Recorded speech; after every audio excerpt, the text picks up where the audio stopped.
which one do you want to talk about, G or R? G or R. Let's go with G, whichever. Oh, I know which one G. I was like, which one's G? G is Granblue Fantasy Relink, Granblue Endless Fantasy. Ragnarok.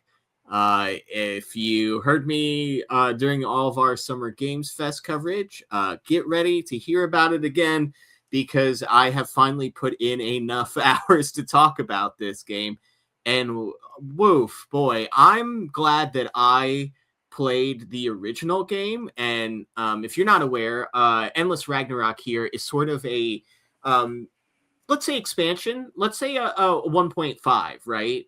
Yeah. Of sort of the original uh, fantasy game here. Granblue, the original, I think Zach actually reviewed it originally for us, and when we started talking about this game, mentioned that this is just like the gotcha version of Monster Hunter. Except Yeah. for this is the non-gotcha version. This is the dedicated full title where it's just put in the work, and the gotcha system is not so much gotcha as it's in build your characters through grinding and defeating the monsters.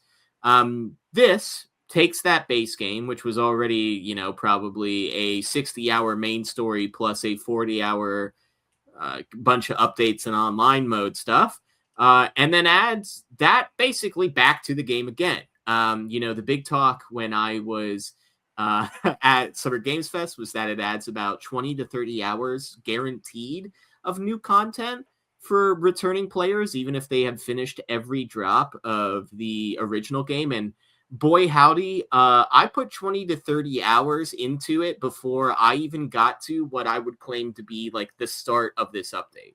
Like there are parts of this that like obviously trigger earlier in the story if you start from fresh, and go to like if this was the first time that you're starting to build the game and stuff.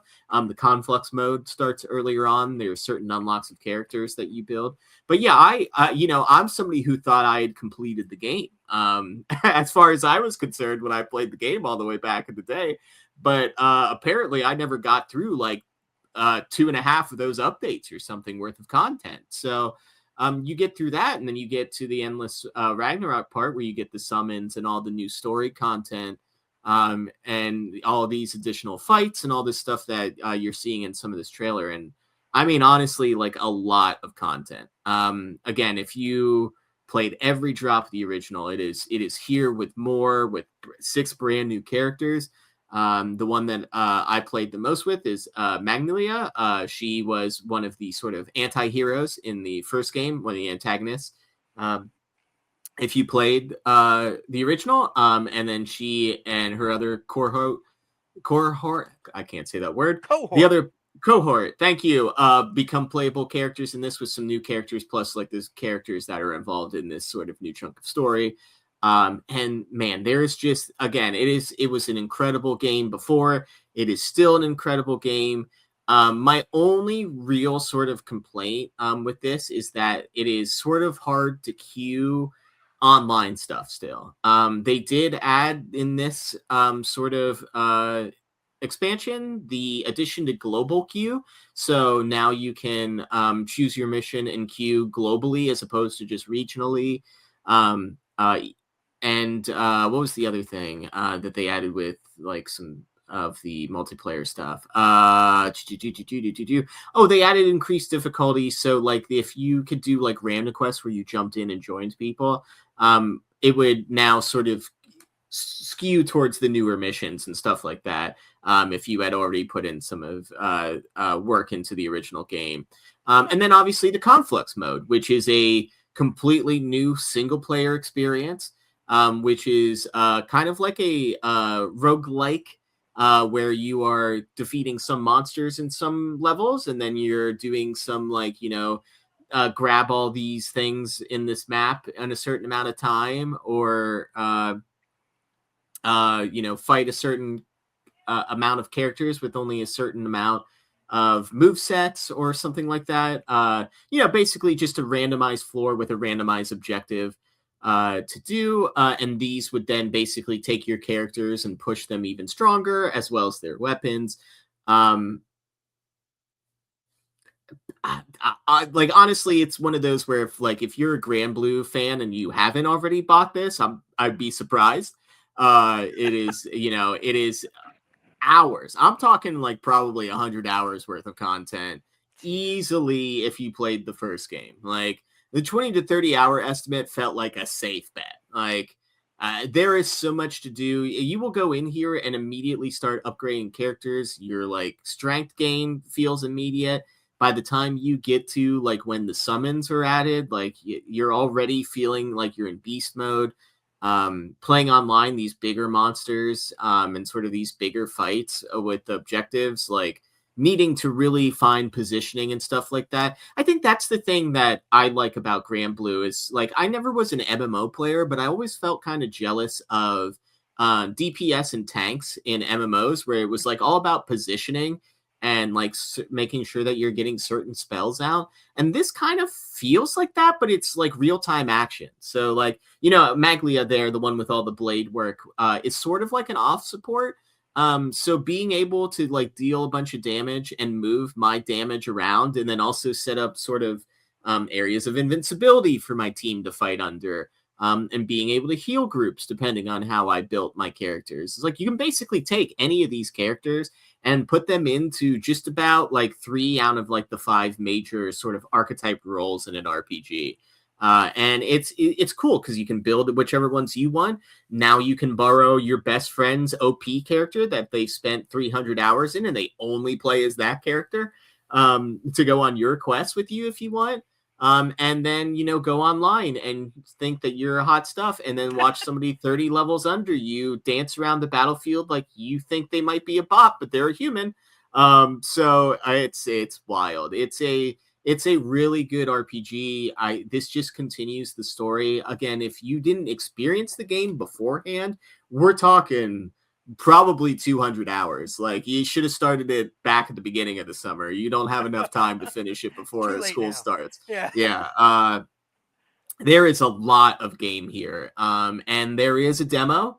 And I believe, I don't know about this one. Originally, the demo progress did carry over to the game, but I think it's sort of demoing later in the game. So I'm sure you get some, freebies if you finish the demo. But like, if you like that gameplay loop, like, it is a pretty solid story. The continuation story into this expansion is very good. It is a very like, I don't want to use the word fan servicey because I think that implies that like, oh, there's a beach vacation episode and Yeah. stuff like Hot that. That's springs. like, yeah, that's not what I'm saying. It's like they make deep connections with these characters. That's a very Granblue thing. They have each of these characters have their own sort of storylines that you can expand upon in the game.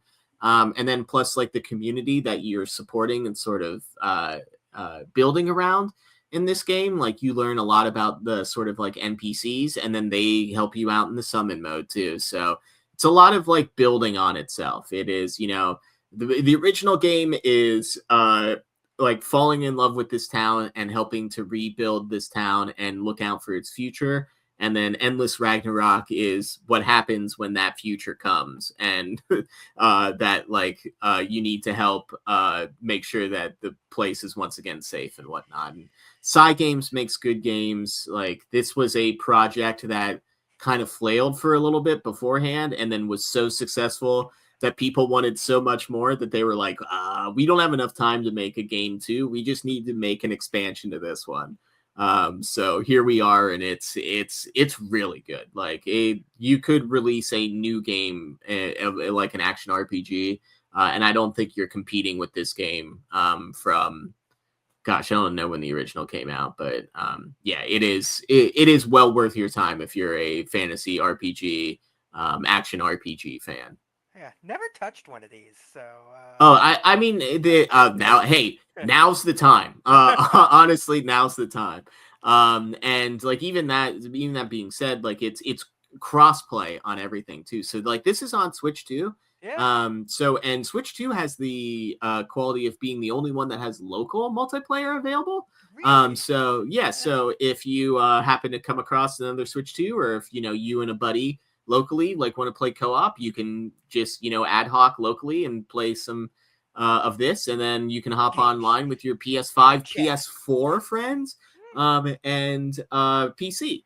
If you played this game on PS4, there's a way to bring it up to PS5 and get your update. There's also a way to still play it on PS4 if you went the Xbox route or the Switch 2 route for your next Nice. console, but you just want to upgrade your game. No. Can't speak on the quality of the PS4 version. Did play the PS5 version. Ran just as well. I mean, ran flawlessly, and looks great. Again, the Side Games guys are like the kings of like really a studio that can take like an anime style, and I would watch an anime that is using this engine as just like the engine that they animate in. Yeah. It is solid. And all these characters are great. Highly recommend.